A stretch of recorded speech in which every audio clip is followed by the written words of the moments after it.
Okay, Ji. Let's revise few things from previous lecture. I won't go in detail, such as different types of diseases or disorders related with obesity. मेरा ख्याल है काफ़ी लोगों को understanding होगी काफ़ी detail में डिसऑर्डर्स और जो डिजीज़ हैं या उनके कॉजेज़ हैं जो ओबेसिटी से की तरफ लीड करते हैं, ओबेसिटी की तरफ से कॉज होते हैं। तो वो सारे के सारे हमने काफ़ी टर्म बाय टर्म पढ़े थे, उनके बारे में थोड़ी बात भी की थी। You can see in front of your screens आपको BMI चार्ट नज़र आ रहा है। तो फर्स्ट आई थिंक इसकी रिवीजन कर लेते हैं। What is BMI? जी, what is BMI? BMI chart को पढ़ने का तब फायदा जब everybody is aware of the fact कि BMI क्या होती है और क्यों मेजर की जाती है, इसकी सिग्निफिकेंस क्या है। Body mass index, very good. And how it is calculated? Can you recall the formula? और इनफैक्ट टू फार्मूलाज इनफैक्ट, एक तो बहुत बड़ा वाला फार्मूला है, एक छोटा सा फार्मूला है। जी, वो दोनों फार्मूलाज का पता होना चाहिए, आपको याद होने चाहिए। Kilogram, weight in kilogram divided by height in metre square. Okay जी, ये तो इजी फार्मूला हो गया ना। ठीक है, ये मोस्ट कॉमनली यूज फार्मूला यही होता है, मगर एग्जाम पॉइंट ऑफ व्यू से हो सकता है आपसे वो दूसरा वाला फार्मूला भी पूछा जा सकता है। जी, वो वाला बताइए। उसमें पाउंड्स में वेट करते हैं। जी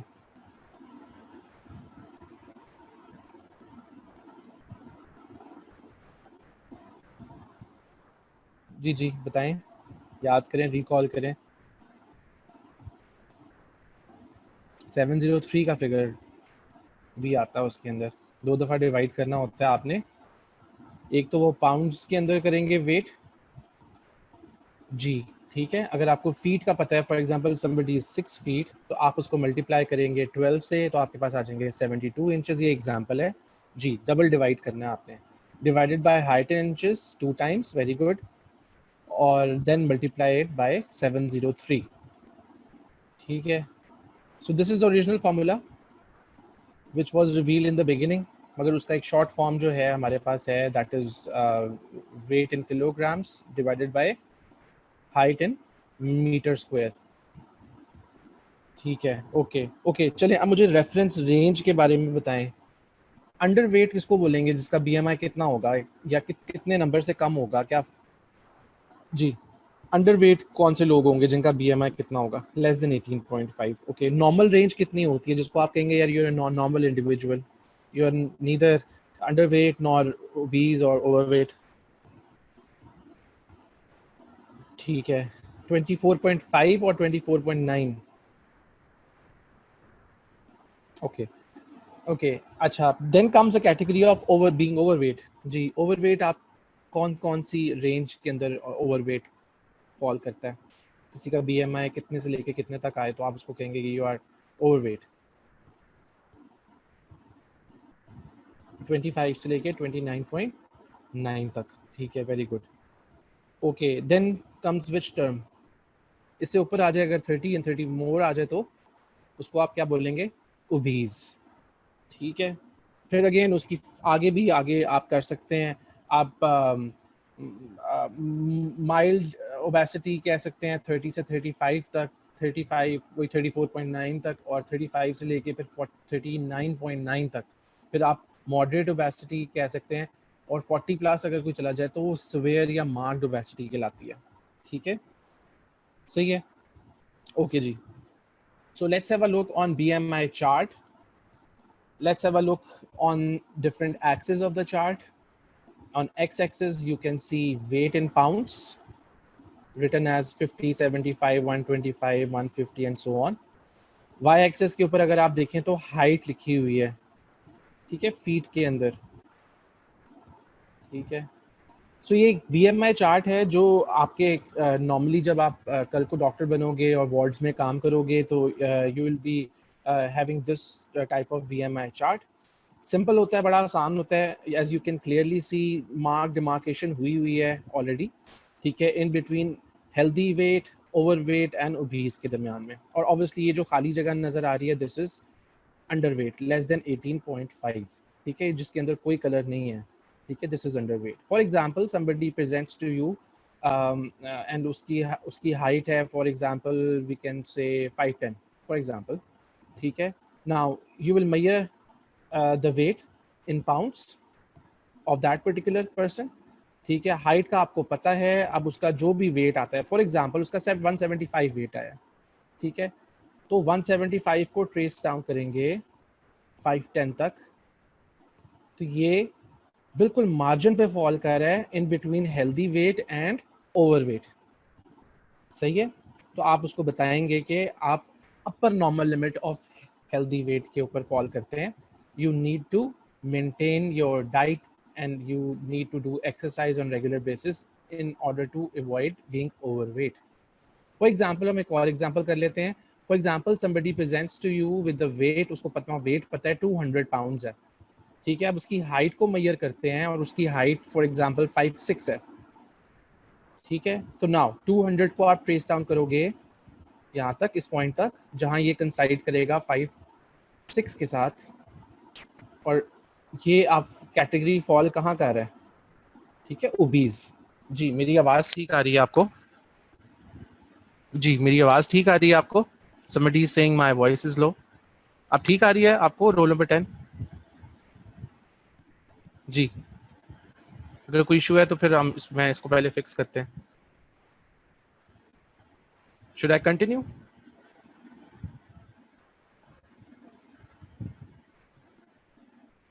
ओके ठीक है, ठीक है। अच्छा आप एट द सेम टाइम ना अपना नेट भी देख लिया करो, ठीक है। वो एक वो स्पीड फाइंडर आता है आपके मोबाइल्स के अंदर या लैपटॉप्स के अंदर हो जाता है, वो स्पीड टेस्ट होता है, उसको जरूर देख लिया करो जब कनेक्ट कर रहे होते हो या आपको ये इशू आ रहा होता है, ठीक है। वो लगता है ऐसे ही कि शायद अगले की आवाज़ नहीं आ रही, बट इन रियल सेंस आपका अपना नेट थोड़ा सा स्लो हुआ होता है, तो वो आपको बड़ा अच्छा डिटर्मिन कर देता है, वो बता देता है कि आप कितने MBPS के ऊपर फॉल कर रहे हो। तो अगर मोबाइल्स पे कुछ लोग हैं उनके लिए तो बड़ा आसान है, वो ऐप होगी, और अगर वो जो लैपटॉप में है वो भी ब्राउजर खोल के उसको चेक कर सकते हैं अपनी स्पीड को, ठीक है। ओके जी, so we were here 200 pounds individual comes to you, उसकी आप हाइट करते हो 5'6" आती है, और अब उसको कंसाइड करते हो दोनों को, और एक रीजन में फॉल कर रहा है, this is more then,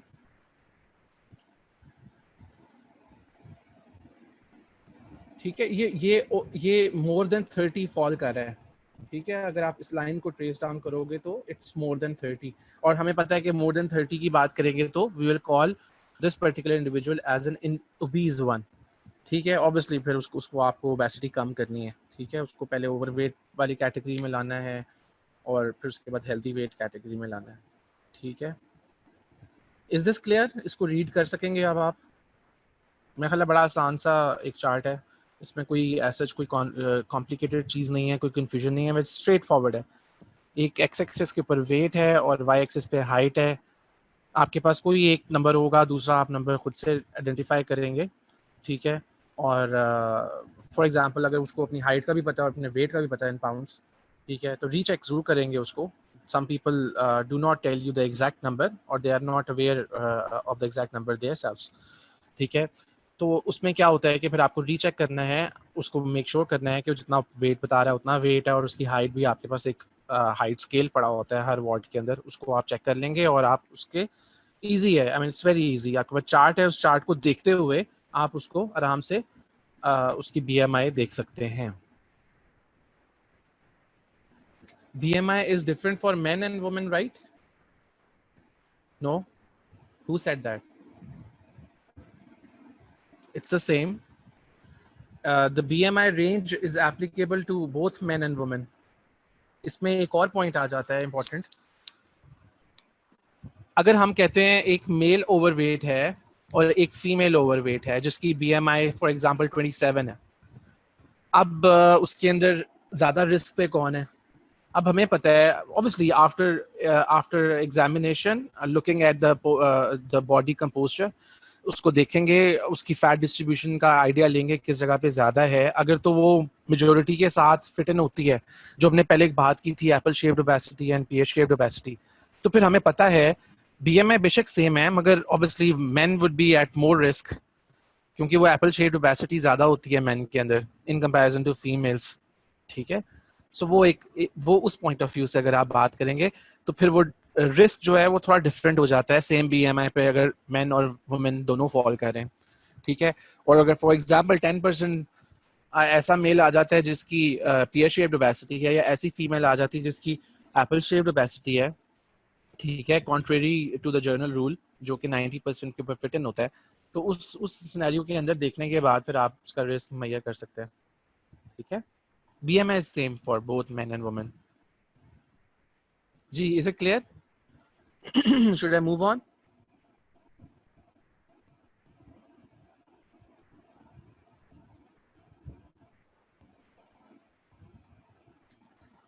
In last lecture, you told about waist to hip ratio. I tried it on 2 or more persons, but it was not correct. Okay. Okay. अब चलो, can you share the experience? Can you tell in detail कि आपने क्या try किया, क्या measure करके आपने 2 individuals की waist और hip की ratio निकाली है? कितनी आई आपके पास? कोई ratio तो आई होगी ना? जी जी, रोल नंबर 49। आपने क्या क्या रिवील किया खुद से वेस्ट टू हिप रेशो निकाल के? बताएं, थोड़ा सा शेयर करें क्लास के साथ। मुझे ये बताइए कि आपने 2 लोगों की फॉर एग्जांपल 1 और 2 पर्सन्स आपने मेंशन किया कि उनकी वेस्ट टू हिप रेशो कितनी आई थी? जी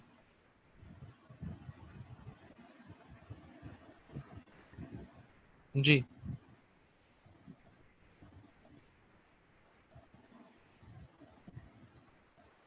1.2 आई। तो हमने बात की थी कि अगर 1 के फिगर को याद रखें, अगर आप 0.9 बताया था आपको मेन के अंदर और 0.8 बताया था आपको फीमेल्स के अंदर, that is considered as normal, ठीक है। Reduce chances of any risk developing different types of diseases, ठीक है। अगर 1.2 है तो he needs to reduce the weight. हाँ तो देखो, बीएमआई का चार्ट अलग से चल रहा है जिसके जिसके ऊपर आप उसको ओबीज या ओवरवेट कह रहे हो, ठीक है। आप वेस्ट के ऊपर रेशो के ऊपर रिस्क कैलकुलेट करते हो, ठीक है, एक आइडियल फिगर देते हो कि 1 है फॉर एग्जांपल, 1 से नीचे नीचे इज ओके, और 1 से ज्यादा आती है तो you are at increase risk. दो डिफरेंट डिफरेंट पैरामीटर्स हैं, दोनों को कंबाइन नहीं करेंगे। देखो, अगर मैंने आपको शुरू में क्या क्या बताया था कि इंडिपेंडेंट वेस्ट अगर किसी की है, फॉर एग्जांपल 36 सेंटीमीटर हमने फीमेल्स में बात की और 40 सेंटीमीटर हमने मेल्स के अंदर बात की, sorry sorry sorry sorry 36 inches and 40 inches in males और फीमेल्स के अंदर बात की, ठीक है, जो कि 102 और 88 बनता है शायद सेंटीमीटर्स के अंदर, ठीक है। तो हमने कहा कि इंडिपेंडेंट रिस्क फैक्टर है। फिर हमने नंबर 2 पे हमने बात की वेस्ट टू हिप रेशो की, और नंबर 3 के ऊपर हमने बात की बीएमआई की। ये डिफरेंट डिफरेंट डिफरेंट पैरामीटर्स हैं as far as obesity is concern. एक पैरामीटर को दूसरे के साथ इंटर नहीं करेंगे, ठीक है, दूसरे के साथ नहीं, नहीं नहीं, it should not be confusing, it should not be confusing. देखो, the most reliable one is BMI, ठीक है। The most reliable worldwide accepted parameter is BMI. For example, you are sitting in a situation जहां आपके पास BMI chart नहीं है, आपके पास calculator नहीं है, you can not do it manually. आप उसकी एक आइडिया लेना चाहते हैं कि यार ये एवरेज में आ रहा है या एवरेज से ज्यादा जा रहा है, तो आप उसकी एक वेस्ट मैयर कर लेते हैं जो which is very easy to measure, ठीक है। आप उससे भी पूछेंगे तो खुद से भी बता देगा पेशेंट आपको, right. Waist to hip ratio second number पे आएगी। वो इंक्रीज डिटर्मिन करेगी, इंक्रीज रिस्क डिटर्मिन करेगी अगर वो 1 से ज्यादा आ रही है फॉर एग्जांपल, ठीक है, और 1.2 और 1.4 जैसा आप कह रहे हो, उसका ओवरवेट और ओबीस से कोई लेना देना नहीं है, वो तो फैट डिस्ट्रीब्यूशन है ना। फिर हमने शुरू में बात की थी कि एप्पल शेप्ड ओबेसिटी मेल्स में ज्यादा होती है और जो पियर शेप्ड ओबेसिटी है वो फीमेल्स में ज्यादा होती है। Most of the cases, mostly का वर्ड यूज किया था, 100% का वर्ड यूज नहीं किया था, अगर इफ यू कैन रिकॉल। जी, if you can you recall that, मैंने कहा था ना मोस्टली इंडिविजुअल्स या mostly females have pear shape, मगर they are exceptions to the general rule. कुछ 10% 15% ऐसे लोग भी होते हैं जिनके अंदर फैट डिस्ट्रीब्यूशन जेनेटिक बेसिस के ऊपर उस तरह आइडियल जिस तरह पीयर शेप होनी चाहिए उस तरह नहीं होती, सिर्फ पेट ही होता है, बट लेग्स का एरिया या थाई का एरिया पतला होता है, स्लिम होता है, उसमें कम फैट डिस्ट्रीब्यूशन होती है। Yes, ideally you should rely on BMI because this is the best predictor of obesity. ठीक है, और पैरामीटर सबसे जो आइडियल पैरामीटर कंसिडर किया जाता है all over the world in any setup. ठीक है, अमेरिका से शुरू कर लें और अफ्रीका तक चले जाएं या इधर से शुरू कर लें एशिया से और Australia. BMI is considered to be the most accurate one, जिसकी बेसिस के ऊपर आप उसको हेल्दी वेट कहोगे, ओवरवेट कहोगे या ओबीज या मार्केटली ओबीज कहोगे. ठीक है, और अपनी स्ट्रैटेजी को भी डिसाइड करोगे. मगर obviously there are some other factors भी ना. हम देखो, हम कर रहे हैं एग्जाम की एक तैयारी. ठीक है, there are so many things जो कि आपको वक्तन फवक्तन आपके टीचर्स हर डिफरेंट सब्जेक्ट्स के अंदर बताएंगे. लाइक अगर आप मेडिसिन पढ़ते हो, सर्जरी पढ़ते हो, IENT और सब्जेक्ट्स, फिजियोलॉजी, फार्माकोलॉजी, उसमें काफ़ी ऐसी चीज़ें हैं जो आपके कोर्स का करिकुलम है. इसका मतलब कि यूनिवर्सिटी आपसे उनके बारे में पूछ सकती है. ठीक है, मैंने आपको एक सिचुएशन दी कि फॉर एग्जांपल आप ऐसी सिचुएशन में हैं कि आप BMI कैलकुलेट नहीं कर सकते, तो university expects you as a doctor कि आपको कुछ और पैरामीटर्स के बारे में भी पता है. ठीक है, so BMI is for example we rate it at the top. हम कहते हैं ये बेस्ट प्रेडिक्टर है, हम कहते हैं बेस्ट पैरामीटर है, इससे ऊपर कुछ नहीं है. मगर अगर BMI की सिचुएशन ऐसी बनती है कि आप नहीं मेजर कर पाते, तो आप वेस्ट ले लो, सिंपल. ठीक है, आपके पास टाइम नहीं है इतना ज़्यादा. वैसे तो टाइम आइडली आपको 10 मिनट देने चाहिए हर पेशेंट. ठीक है, मगर आप ऐसी सिचुएशन में सरकारी किसी सेटअप में काम कर रहे हो, रोज़ के 250 बंदा चेक करना है. ठीक है, और आपके पास ऐसे कोई BMI चार्ट पर अवेलेबल नहीं है फॉर एग्जांपल वहाँ. ठीक है, और BMI निकालने का तरीका भी आप कहते हो यार इसमें तो मैं भेजूंगा किसी को और बुलाऊंगा और ये करूंगा वो करूंगा. BMI निकालने का टाइम तो जल्दी से मैं इसकी वेस्ट पूछ लेता हूँ और मैं उसी से डिटर्मिन कर लेता हूँ कि कितने रिस्क पे है ये. ठीक है ना, फीमेल आती है आपको कहती है 37 इंचेस वेस्ट है मेरी, तो राइट अवे आपके जेहन में एक पॉइंट आ जाएगा. राइट अवे एक रिस्क फैक्टर की इंडिकेशन हो जाएगी कि यार इसकी वेस्ट बहुत ज़्यादा है, तो she is at increase risk. ठीक है, लेटर ऑन आप जब भी मौका मिलेगा फिर then you will calculate the BMI और उसकी फर्दर कैटेगराइजेशन करेंगे. ठीक है, वो ओवरवेट में आ रही है या वो ओबीज में आ रही है, इनका आपस में कोई ताल्लुक नहीं है. तो there is no hard and fast rule कि जी आप कह रहे हो कि ओबीज पर्सन जो है उसकी 1.2 आई थी और ओवरवेट की 1.4 आई है. ठीक है, रिगार्डलेस ऑफ द फैट के 1.2 तो उसके distribution of fat on the abdomen. ठीक है, सेंट्रल एब्डोमिनल एरिया या फिर उसके जो हिप एरिया है या जो उसके थाई एरिया, उससे कंपेयर कर रहे हो. राइट, ठीक है वो देखो 1.2 भी एक से ऊपर है और 1.4 भी एक से ऊपर है. ठीक है, इसका मतलब कि increase risk of developing different diseases जो हमने बात की थी. मगर अगेन ज्यादा मेहनत आपको किस पे करनी पड़ेगी? आपको ज्यादा मेहनत करनी पड़ेगी पतला करने के लिए ओबीज पर्सन को, क्योंकि उसकी BMI ज्यादा है. ठीक है, ओबीज अगर आपने कहा है तो उसकी BMI डेफिनेटली 30 क्रॉस करके है. आपको उसको लेके आना है 24.9 से नीचे. In comparison to overweight, for example आपने ओवरवेट निकाला, उसकी 27 या 28 थी, उस पर आपको थोड़ी कम मेहनत करनी पड़ेगी, या इटसेल्फ जो पेशेंट है उसको कम मेहनत करनी पड़ेगी. So is this point clear now? जी जी, is this point clear?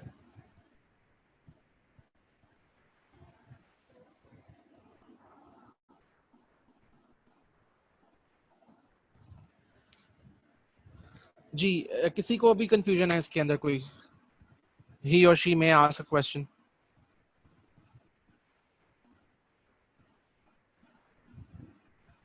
Ji,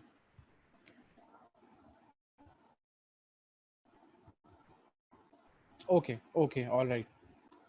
okay जी, next is another chart showing the relationship between body mass index and different parameters of lipid profile.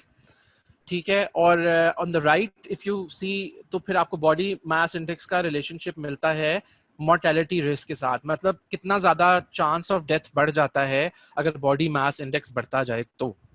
ठीक है, ओके. बॉडी मास इंडेक्स का हम on the left side ये figure number 26.8 इसके ऊपर देखेंगे.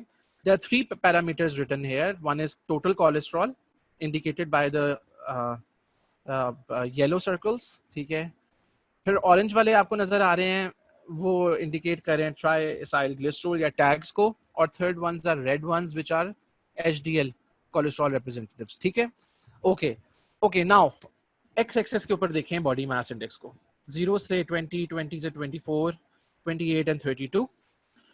For example we are here, ठीक है, अब हम 18.5 से लेके फॉर एग्जाम्पल हम शुरू करते हैं, ठीक है, 18 प्लस से शुरू करते हैं इधर इधर से, ठीक है, और आप ओवरऑल ट्रेंड देखते जाओ, जो जो आप बीएमआई को बढ़ाते जाओगे, फॉर एग्जाम्पल 20 के ऊपर, ठीक है, फिर 24 के ऊपर, 28 के ऊपर, 32 के ऊपर, हम फॉर एग्जाम्पल इस पॉइंट को ले लेते हैं 28 को, which is overweight, and this point is obese.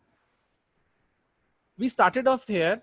For example, if somebody is having a BMI of 19 for example, उसका हर चीज नॉर्मल लिमिट के ऊपर है, ठीक है, HDL भी एक नॉर्मल लिमिट के ऊपर फॉल कर रहा है, ट्राइसाइल ग्लिसरॉल भी एक नॉर्मल लिमिट पे फॉल कर रहा है, और टोटल कोलेस्ट्रॉल भी एक नॉर्मल लिमिट पे फॉल कर रहा है, ठीक है. जो जो BMI बढ़ती जाएगी you can C a change, ठीक है, चेंज, HDL कोलेस्ट्रॉल डिक्रीज होता जाता है थोड़ा सा, ट्राइसाइल ग्लिसरॉल्स बीएमआई बढ़ने के साथ साथ इंक्रीज होते जाते हैं और काफी ढेर सारे इंक्रीज हो जाते हैं. एंड लाइकवाइज आप टोटल कोलेस्ट्रॉल को देखो, जो जो बीएमआई बढ़ता जाता है, इसको ट्रेस करते जाएं यहाँ से, ठीक है, तो टोटल कोलेस्ट्रॉल भी बढ़ता जाता है.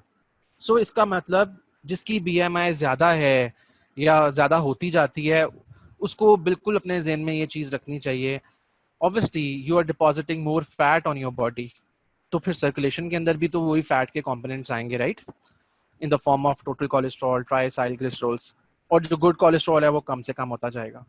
सही है. Okay, now look at this chart which is on the right side of your screens.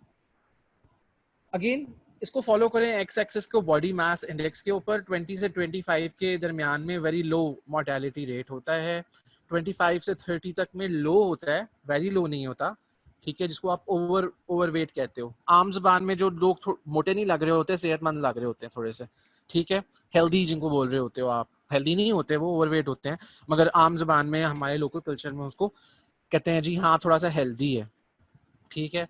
Okay, moderate आ जाता है 30 से 35 के अंदर. ये रिस्क है, the moderate risk for mortality या रिस्क ऑफ डेथ, ठीक है. और अगर आप 35 से 40 के दरमियान में बीएमआई किसी का आता है तो हाई रिस्क हो जाता है डेथ का, या मोर्टेलिटी रेट जो है वो इंक्रीज हो जाता है. So BMI is associated with increased BMI is associated with increased percentage of different components of lipid profile, such as cholesterol, triacylglycerols, as well as it is also associated with the increased risk of death. तो अपनी BMI को आप major करें, सारे लोग अपनी BMI को major करें. नेक्स्ट लेक्चर में I can randomly ask from someone, आपके पास फॉर्मूलाज हैं, ठीक है, यू हैव घर में इंची टेप भी पड़ी होगी, अपनी वेस्ट वाला भी निकालें, अपना वो रेशो भी निकालें, ठीक है, और आप अपनी हाइट का पता होता है ऑलमोस्ट सारों को, ठीक है, अपना वेट वेइंग मशीन के ऊपर अभी जो लेटेस्ट वेट है वो करें, और अपनी अपनी BMI निकालें और अपने आप को सेल्फ असेस करें, ठीक है, अपनी सेल्फ असेसमेंट करें कि आप लोग कहाँ फॉल कर रहे हो और आपको क्या करने की जरूरत है नॉर्मल BMI पे आने के लिए, ठीक है. सिर्फ अपेरेंटली अगर देखना है कि जी हाँ ठीक है मैं तो बिल्कुल सही हूँ, मेरा पेट नहीं निकला हुआ, there is a possibility abnormal distribution हो कहीं और, लेग्स पे ज्यादा हो सकती है, थाइस पे, बैक पे ज्यादा हो सकती है, ठीक है.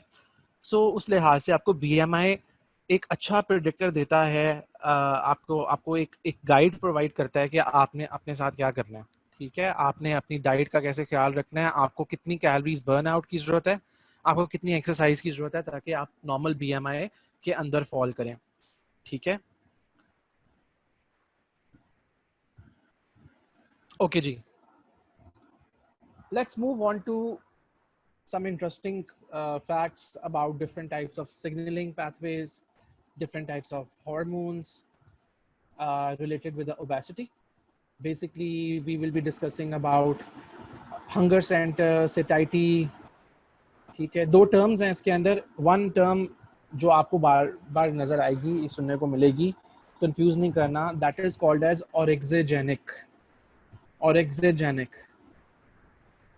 और एक और दूसरी टर्म होगी एनोरेक्सोजेनिक. ऑरेक्सोजेनिक का मतलब है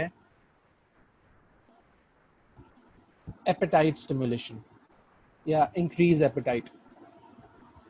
और एनरेक्सोजेनिक का मतलब है टू प्रोड्यूस अ सेटाइटी। क्या सेटाइटी क्या होती है जी? How would you define a term सेटाइटी?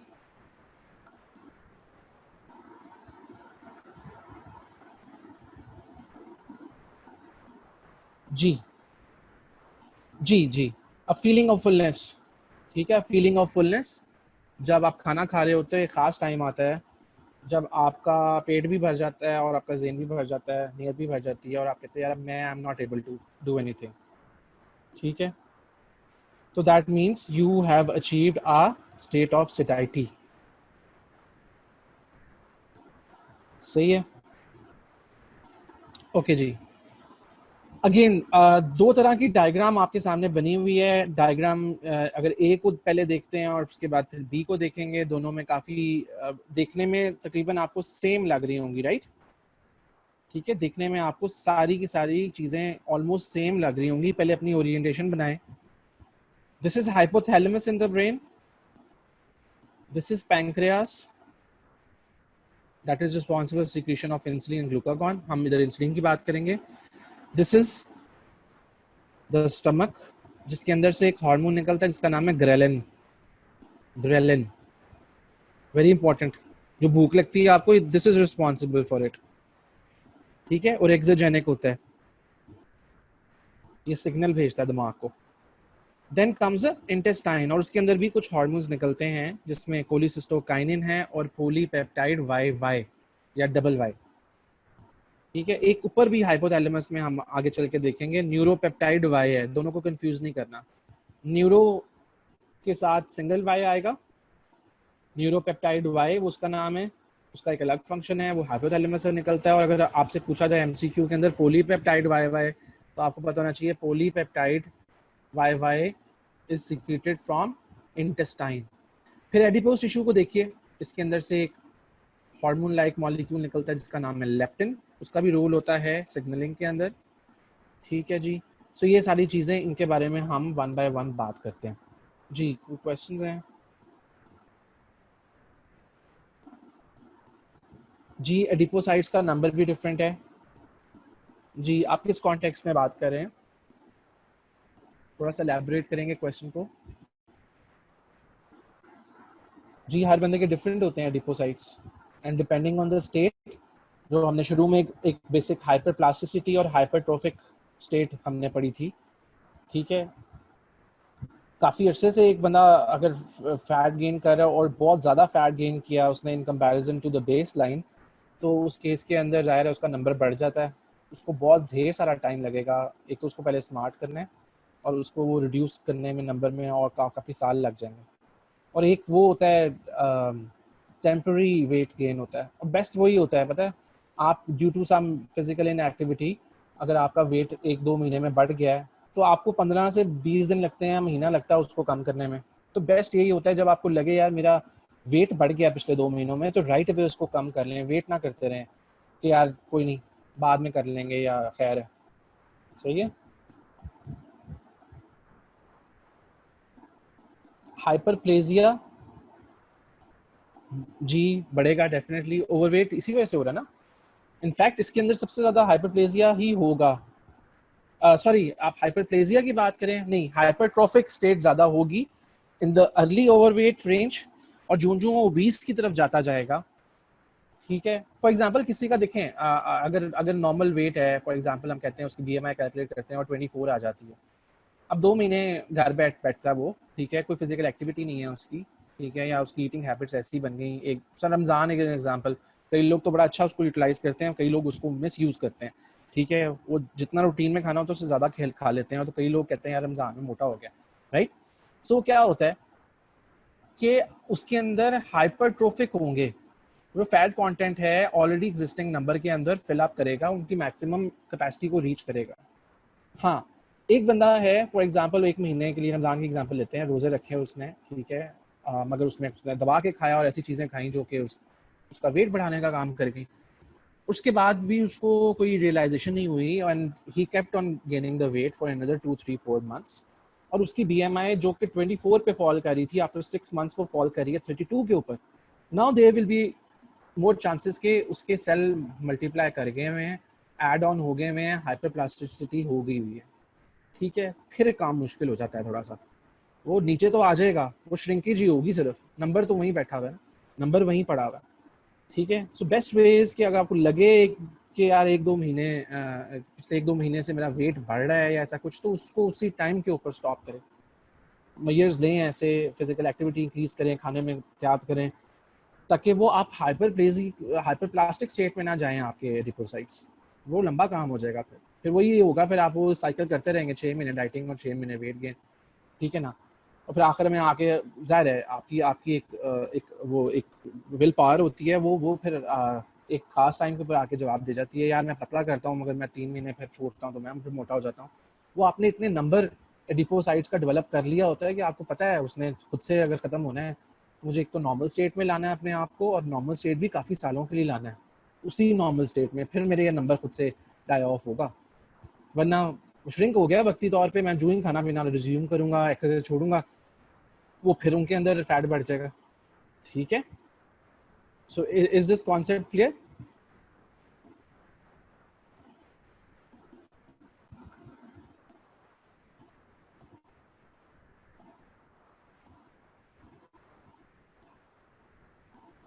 हाँ जी, जी, इस बारे में हमने बात की हुई है पहले, बिल्कुल। Different people have different metabolic rates, different metabolisms, different hormones regulating the metabolism. कुछ लोगों के मेटाबॉलिक हार्मोन्स फास्टर पेस पे रिलीज हो रहे होते हैं इन कंपैरिजन टू अदर्स, जिनके नॉर्मल पे या रिड्यूस उसके ऊपर हो रहे होते हैं। रिड्यूस की तो बात नहीं करेंगे, for example if you are talking about thyroid hormones in particular, जो कि आपका मेटाबॉलिक रेट कंट्रोल करते हैं, तो रिड्यूस अगर वो सिक्रीट हो रहे हैं तो फिर तो हाइपोथायराइड थायराइड कंडीशन बन गई ना, ठीक है। मगर अब आपको पता है ना, पल्सेस के अंदर रिलीज होता है, ठीक है, और काफ़ी ढेर सारे फैक्टर्स होते हैं जो रिस्पॉन्सिबल होते हैं आपके हार्मोन्स की रिलीज के लिए, ठीक है।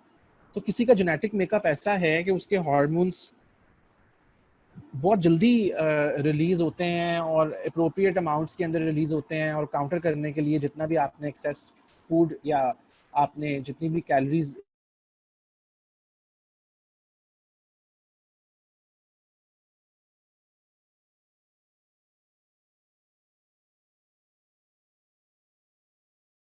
की हैं तो उनका मेटाबॉलिज्म तेज होता है। आपको यही लग रहा होता है यार वो खाने का सिर्फ पता होता है, बाकी आप 24 घंटे नहीं उस बंदे के होते हैं। हो सकता है वो शाम के टाइम 2 घंटे फुटबॉल खेलता हो, ठीक है, कोई ऐसी एक्शन स्पोर्ट्स करता हो, ठीक है, जिसकी वजह से वो सारी कैलोरीज अपनी बर्न कर लेता हो, कोई जिम करता हो, ठीक है। आपने उसको सिर्फ कॉलेज में खाना खाते देखा, यार तो 2 बर्गर खा गया था या 4 रोटियां खा गया था, ठीक है, इस तरह की चीज़ें। सो आप उसके 24 आवर्स की रूटीन से वाकिफ नहीं हो, राइट। सो ऐसी सिचुएशन भी हो सकती है कि हो मेटाबॉलिक रेट आप जितना ही हो उसकी बॉडी का, मगर चूंकि वो आप सिर्फ एक पर्टिकुलर टाइम के लिए उसके साथ टाइम गुजारते हो, बाकी जो उसकी फिजिकल एक्टिविटी है, ठीक है, वो हो सकता है जहाँ वो रहता हो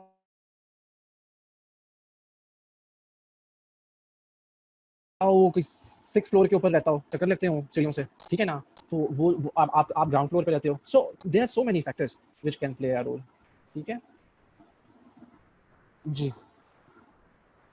okay, so let's start with the state under nourish state. Under nourish state कौन सी है? In between the meals. जब आप for example under nourish state, सुबह नाश्ता किया होगा 8 बजे सारे लोगों ने, ठीक है, अब दोपहर का खाना फॉर एग्जाम्पल रूटीन में आपने 2 बजे खाना है या 1 बजे खाना है, जो भी टाइम, ठीक है। Once you are done with breakfast, ठीक है, या वन मील, और उसके बाद आफ्टर सर्टन टाइम लाइक 2 घंटे गुजर गए, 3 घंटे गुजर गए, तो your body goes into a state of under nourish state, ठीक है, जिसके अंदर आपकी सिटाइटी, स्टमक खाली हो गया, ठीक है, स्टमक से जो कुछ आपने खाया था स्टमक से पास ऑन होके आगे इंटेस्टाइन में चला गया, वहां से जो एब्जॉर्ब होना था हो गया, ठीक है। After some time stomach produces a hormone called as ghrelin,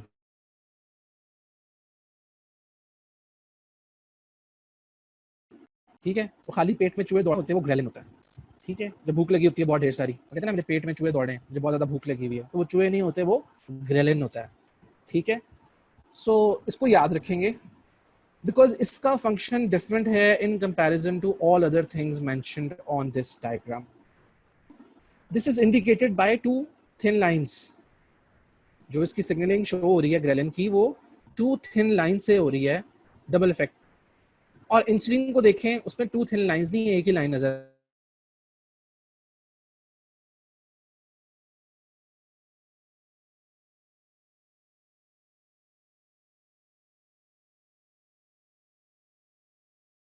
आ रही है आपको। लेप्टिन को भी, और सीसीके और पीवाईवाई बॉडी से ब्रेन के अंदर सिग्नल्स लेके जा रही है, ऐसी सिग्नलिंग जो आपको ब्रेन तक लेके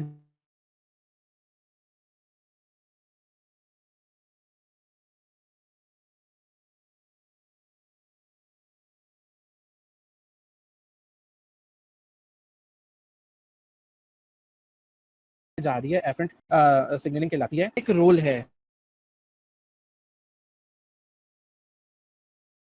ठीक है। तो अगर आप अंडर नोरिश स्टेट के अंदर है, फील होता है कि मुझे भूख लग रही है, तो क्या हो रहा होता है, ग्रेलिन सिक्रीट हो रहा होता है और वो सिग्नल ट्रांसमिट कर रहा होता है to the brain. In particular अगर हम बात करें तो आपके जो सेंटर्स हैं हंगर सैटिस्फैक्टरी वाला, ठीक है, ये कहाँ होते हैं, हाइपोथैलेमस के अंदर। इन कंपैरिजन इंसुलिन कोई इफेक्ट नहीं दे रहा होता। Leptin, silent peptide Y Y, ठीक है, ये भी साइलेंट मोड के ऊपर होते हैं। सिर्फ one hormone is in a functional state in under nourish state, that is called as ghrelin. Okay, for example आपकी बॉडी ने थ्रू स्टमक एक सिग्नल भेज दिया हाइपोथैलेमस का,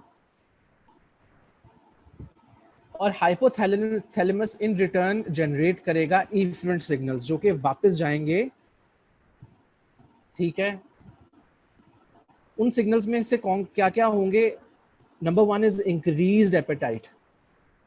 your body has sensed through various signals कि आपकी body कौन सी state में है। हमें पता है अंडर नोरिश स्टेट की हम बात कर रहे हैं, ठीक है। आपके स्टमक ने परसीव किया कि it's empty for so long now, ठीक है, and your body needs to be fed. Ghrelin secrete होता है, ग्रेलिन सिग्नल ट्रांसमिट करता है to the hypothalamus. In return hypothalamus जो सिग्नल जनरेट करेगा, that would result in increased appetite and decrease energy expenditure. बहुत ज्यादा भूख लगी हो, आप काम कर नहीं, आप कहते हैं ना पहले खाएंगे कुछ तो फिर हिम्मत बनाएंगे, राइट, एनर्जी आएगी तो काम करूंगा। फॉर एग्जाम्पल फिजिकल एक्टिविटी की बात करें, इवन ब्रेन भी, ठीक है, आपको जब भूख बहुत ज्यादा लग रही हो तो आप usually you are unable to continue to that particular activity, ऐसे ही होता है, ठीक है।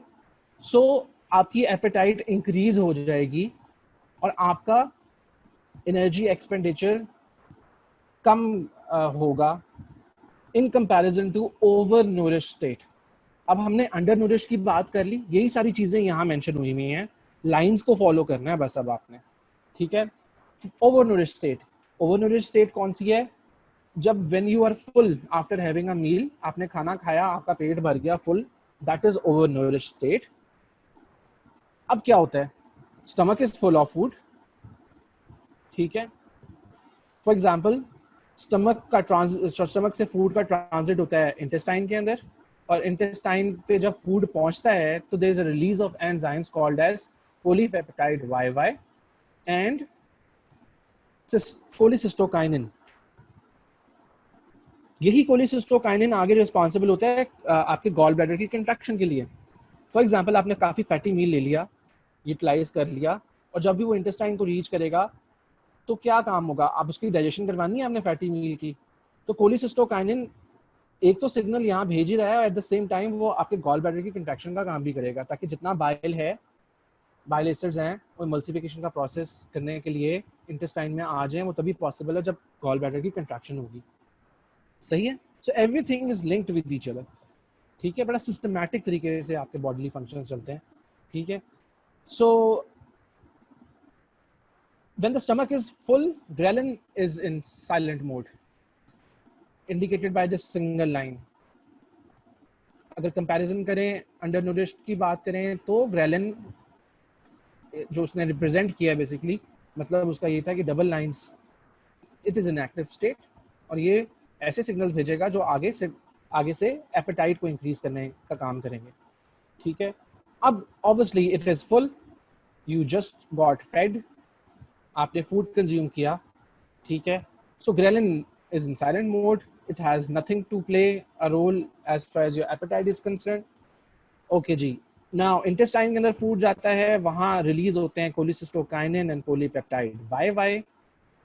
At the same time जो आपके adipocytes के अंदर एक hormone like molecule होता है जिसका नाम है leptin, depending on the fat stores, वो भी respond करता है in a similar way. और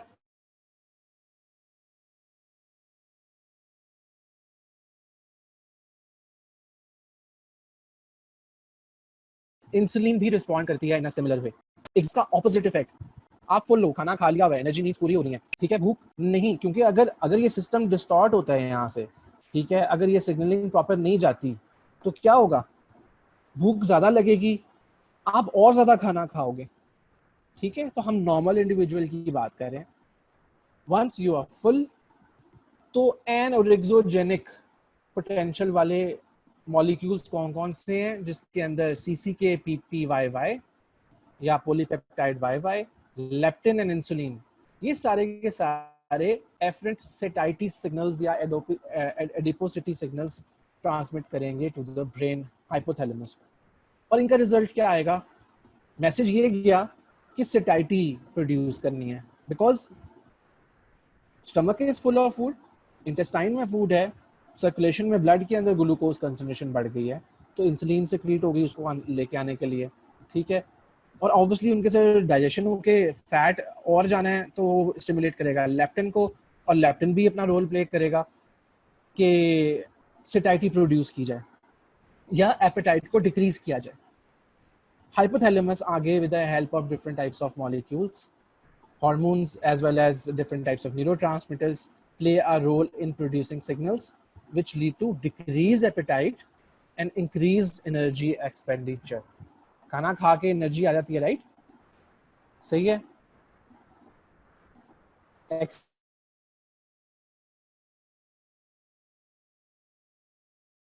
किसी ने करनी हो तो वो यूजुअली कभी कोई स्पोर्ट्स डे है, ऐसा कोई है, आपको कोई स्पोर्ट्स का इवेंट है, उसके अंदर आप हाई कैलोरी फूड ले रहे होते हो, राइट? कि आपको रन करना है या आपको टेक पार्ट करना है in some sort of physical activity. सही है. सो डिफरेंट नाम आपने देखे. ठीक है, फॉर एग्जांपल हम बात करते हैं ग्रेलिन की, स्टमक से निकलता है, पैंक्रियास से इंसुलिन, एडिपोस टिश्यू की बात करें तो लेप्टिन, और इंटेस्टाइन की बात करें तो cholecystokinin as well as polypeptide YY. Whatever the condition you are in, for example undernourished state और overnourished state, आपको खाना खाया हुआ है, खाना खाए हुए काफी ज्यादा टाइम हो गया है, नेक्स्ट खाने का टाइम आ गया है, in between the meals time आ गया है, तो you will be called as undernourished state.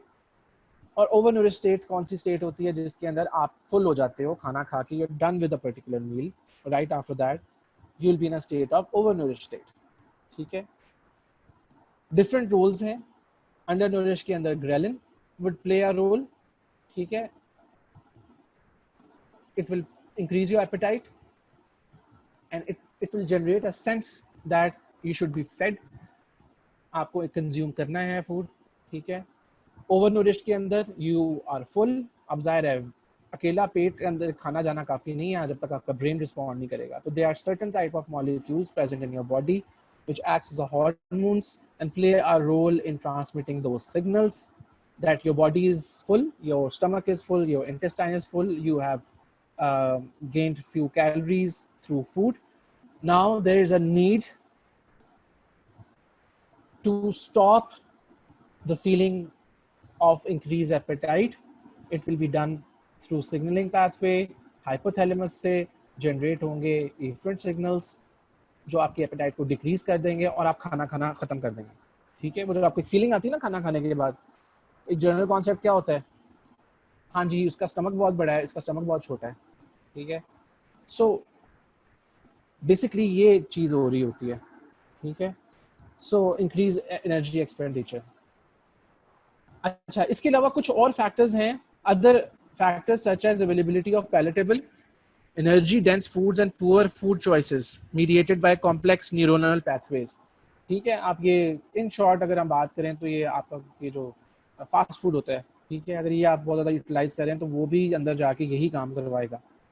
वो भी satiety प्रोड्यूस करवाएगा, फीलिंग ऑफ फुलनेस। फैट वाली चीज़ खाते हैं तो आपका पेट भर जाता है जल्दी, इन कंपैरिजन टू आप सब्जियां फ्रूट वगैरह खाएं, वो एपेटाइजर का काम कर रही होती हैं, भूख बढ़ा देती। ठीक है, सही है। तो दीज आर टू डायग्राम्स जिनको आपको अपने वर्ड्स में लिखने के लिए शायद कहा जाएगा इन द एग्जाम। ठीक है, इसकी डिटेल जो है एग्जैक्टली ऐसे ही है जैसे आपको बताई है, और आप जाके किताब से पढ़ेंगे। इसको हम थोड़ी सी इसकी थ्योरी भी देख लेते हैं। Okay, there are two types of signals, long term signals and short term signals. Long term signals के अंदर लेप्टिन आ जाता है, इंसुलिन आ जाता है, डिपोनेक्टिन आ जाता है। शॉर्ट टर्म सिग्नल्स कौन से हैं? जो हमने बात की, ग्रेलिन, कोलिसिस्टोकाइनिन, अल्फा एमएसएच, ठीक है। उसके बाद सम न्यूरोट्रांसमीटर्स जो फौरी फौरी अमल करते हैं, फौरी फौरी ट्रांसमिट करते हैं from one place to another, and from आपकी पेरिफेरी से ब्रेन में, और ब्रेन से दोबारा वापस स्टमक को या इंटेस्टाइन को। So let's have a look on leptin. Leptin क्या करता है? It is produced proportionally to the adipose mass and thus informs the brain about the fat stores. ठीक है, आपके बॉडी के अंदर एडिपोज टिश्यू ज्यादा है, लेप्टिन ज्यादा होगा, सही है। ज्यादा बनने जा रहा है तो leptin will inform the brain about the already existing fat store. It is basically secreted by the fat cells and acts on the hypothalamus of the brain to regulate the amount of body fat throughout the control of appetite and energy expenditure. ये short term signal नहीं है, ये long term signal है, ठीक है। ये long term signal है, it takes hours, week, days or weeks. Short term signal जो सिर्फ और सिर्फ appetite control वाले थे, वो कौन से थे? वो ग्रेलिन है, पेट में चूहे दौड़ने वाला हार्मोन, ठीक है। आपको फीलिंग ऑफ फुलनेस देने वाले हार्मोन्स कौन से हैं? आपके intestinal hormones, cholecystokinin, polypeptide YY, ठीक है। वो शॉर्ट टर्म सिग्नल्स हैं। ये लॉन्ग टर्म है, ये कंटिन्यूस बेसिस के ऊपर आपके takes days, weeks, months, years, उन पे काम करता है। ये शॉर्ट टर्म बेसिस पे काम नहीं करता, ये लॉन्ग टर्म बेसिस पे काम करता है और कंटिन्यूस बेसिस के ऊपर इन्फॉर्म करता रहता है with in association with the diet component you have consumed, ठीक है। वक्तन फवक्तन उसको इन्फॉर्म करता रहता है कि आपके फैट स्टोर्स के बारे में इंफॉर्मेशन ट्रांसमिट करता रहता है, ठीक है। Leptin secretion is suppressed bye depletion of fat stores and increased by expansion of fat stores well fade state, ठीक है जी। एग्जांपल, 5 साल की एक बेबी, ये गर्ल है, ठीक है, जिसके बारे में ये पिक्चर आपकी लिपनकॉर्ड से ली है, ठीक है। इसमें लेप्टिन डेफिशिएंसी है। फॉर एग्जांपल, एक जीन है जो कि इस हार्मोन को इनकोड करती है, वो इसके अंदर डेफिशिएंट है फॉर एग्जांपल, और इसकी बॉडी लेप्टिन नहीं प्रोड्यूस कर पा रही फ्रॉम द एडिपोज टिश्यू, और उसके अंदर childhood obesity you can see here, ठीक है। ये you can see here as well, fat pads कितने ज़्यादा हैं, ठीक है। उसका एब्डोमेन देखिए, आर्म्स देखिए, होल बॉडी, अभी फेस उसका उन्होंने कवर किया हुआ ज़ाहिर है फॉर प्राइवेसी कंसर्न से, ठीक है, मगर उसका फेस देखें तो वो भी ठीक ठाक सही है। So all over the symmetric जो है आपकी फैट डिस्ट्रीब्यूशन है, एसिमेट्रिक फैट डिस्ट्रीब्यूशन नहीं है, that is due to the deficiency of leptin, ठीक है। अब उसने एक एक्सपेरिमेंट किया, for example, by the age 9 years, after 48 months of therapy with the subcutaneous injection of recombinant leptin, आपकी बॉडी तो डिफेक्टिव जीन होने की वजह से वो लेप्टिन नहीं प्रोड्यूस कर पा रही, ठीक है। आपने रूल आउट भी कर लिया, ज़ाहिर है इतना मोटा बच्चा जब प्रेजेंट करता है इमरजेंसी के अंदर या पीडियाट्रिक्स डिपार्टमेंट के अंदर, तो there are multiple factors to rule out, और उन्होंने रूल आउट किया जी ये पेशेंट जो है, ये बच्चा जो है इसलिए ओबीज है, मार्केडली ओबीज है क्योंकि इसके अंदर लेप्टिन की डेफिशिएंसी है। तो डीएनए टेक्नोलॉजी इतनी इन्हांस होगी हुई है कि अब आपके हार्मोन फॉर्मुलेशंस बना के मिल जाती हैं, आपको मार्केट के अंदर अवेलेबल होती हैं, और ट्रीटमेंट या थेराप्यूटिक पर्पस के लिए आप उसको यूज़ कर सकते हैं। 4 महीने के लिए 48 मंथ्स, 4 महीने नहीं सॉरी 4 साल के लिए, 4 साल ही बन गया ना, हाँ। 5 साल की उम्र में इसने प्रेजेंट किया, आपने 4 साल इसको लेप्टिन दिया। अब at the age of 9 years, when you compare this 9-year-old girl with this 5-year-old girl, there is a lot of difference, ठीक है। स्टिल थोड़ी सी ओबीज है, मगर in comparison to what she was at the age of 5 years, आप you can remarkable difference आप देख सकते हैं, ठीक है।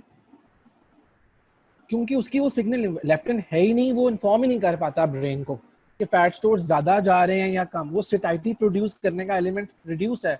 ऐसा बच्चा खाई जाएगा, ठीक है। उसने अगर पैदा होता है बच्चा, आम बच्चे ने अगर एक बॉटल फीड लेनी है एक टाइम के ऊपर, वो 2 या 3 बोतलें पी रहा है, क्योंकि उसका सेटाइटी सेंटर जो है वो उतना इफेक्टिवली नहीं काम कर रहा, क्योंकि long term signal is inhibited due to deficiency of leptin. वो फैट स्टोर्स कितने हैं बॉडी में, वो कोई इन्फॉर्मेशन ट्रांसमिट नहीं कर रहे ब्रेन को, क्योंकि वो होनी है आपकी लेप्टिन के थ्रू।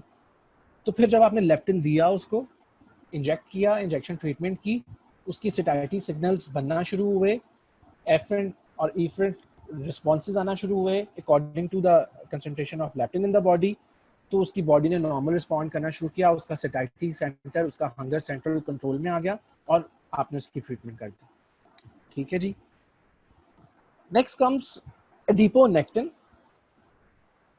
एडिपोनेक्टिन बेसिकली क्या होता है, अगर आप इसकी बात करें, इसके 2-3 नाम और हैं, GBP28, APM1, एडिपोक्यू, एक और होता है ACRP30।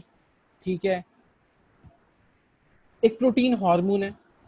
ठीक है, आपकी जितने भी ब्लड ग्लूकोज लेवल्स को कंट्रोल करने के हार्मोन्स हैं, insulin is one of them, उनके साथ ये असिस्ट करता है, इंसुलिन को असिस्ट करता है। ठीक है, और साथ साथ एक और चीज के लिए हेल्पफुल होता है आपकी बॉडी के लिए, it helps in the breakdown of free fatty acids. ठीक है, कहाँ कहाँ होता है, मसल के अंदर होता है, ब्रेन के अंदर होता है, और मेनली कहाँ होता है, अगर आपसे एक कोई पूछा जाए तो एडिपोस टिश्यू के अंदर होता है। So it helps in reduction levels of free fatty acids in the blood, so contribute in so many ways. It helps in improving the lipid profiles of the body, increases the insulin sensitivity, resulting in better glycemic control या blood glucose level, and reduced inflammation in diabetic patients. So adiponectin एक protein hormone है जिसका overall function क्या है, आपके blood के अंदर से फ्री फैटी एसिड्स को का लेवल रिड्यूस करना, उनके ब्रेकडाउन को एनहांस करना। और बेसिकली अगर आपसे शॉर्ट क्वेश्चन पूछा जाता है तो whatever is written on this slide is more than sufficient to explain it. ठीक है, आपको ये 2-3 फंक्शंस, इसकी association with the insulin, lipids को और ग्लूकोज को अफेक्ट करेगा। लिपिड्स में फ्री फैटी एसिड्स को रिमूव करेगा, फ्री फैटी एसिड्स ब्लड से रिमूव होना शुरू होंगे, आपकी लिपिड प्रोफाइल इंप्रूव हो जाएगी, और at the same time insulin की फंक्शनिंग को एनहांस करेगा, उसकी सेंसिटिविटी को इंक्रीज करेगा, जिसकी वजह से वो ज्यादा से ज्यादा ग्लूकोज को डील कर पाएगी और उसको आपकी बॉडी से, आपकी बॉडी में जो सर्कुलेशन में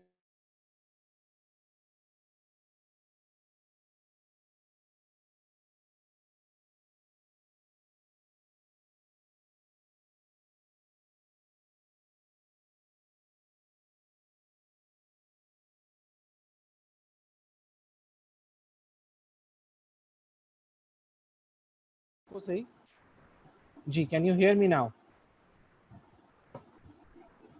तो 30 सेकेंड्स की डिस्ट्रप्शन आई बीच में जी, आवाज आ रही है मेरी? Okay, so we were discussing about the inverse relationship between the body weight and adiponectin levels. अब adiponectin के होने के कितने फायदे हैं, आपके फ्री फैटी एसिड्स को डील कर रहा है, आपके इंसुलिन की फंक्शनिंग को एनहांस कर रहा है, डायबिटीज का रिस्क कम कर रहा है, और at the same time inflammation को भी रिड्यूस कर रहा है। ठीक है, जब आप वेट गेन करते हो तो adiponectin levels decrease in your body, तो इसका मतलब मल्टीप्लाई हो जाएंगी चीजें,